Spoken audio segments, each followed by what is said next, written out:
If you are predictably a binge drinker, then the habit you need to break is believing that you just need more alcohol than normal people. Here's what I wish I'd known about what it really means to have a high tolerance for alcohol. By the way, I'm Colleen, and I'm a drinking coach helping high achieving professional women reduce their alcohol consumption by 80%.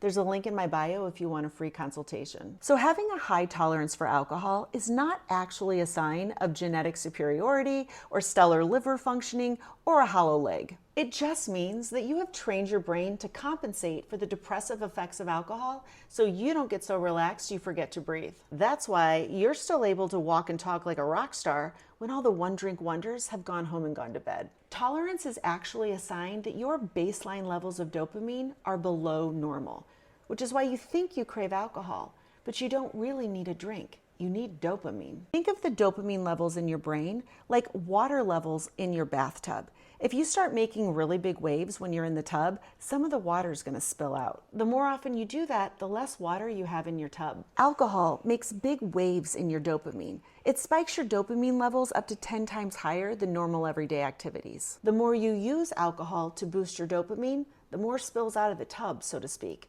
and the less you have for normal everyday activities. Low dopamine leaves you feeling apathetic, anxious, and agitated. Everything starts to annoy you, and everyone around you starts to feel like a pain in the ass. The lower your baseline levels of dopamine, the stronger your cravings are for alcohol, because your brain knows that alcohol is the fastest way to fix this problem, which means that you're not actually drinking to get high. You're drinking because not drinking feels bad.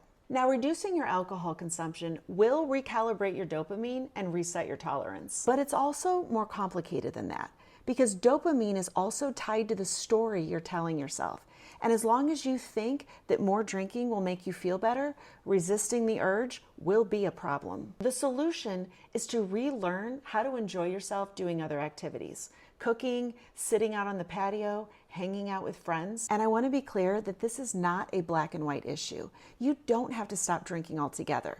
Just delay your first drink and start doing other things for 5 to 15 minutes at a time. Building healthier habits is a lot easier than breaking the bad ones. So aim for about a 5% improvement each week. Save and hit the follow.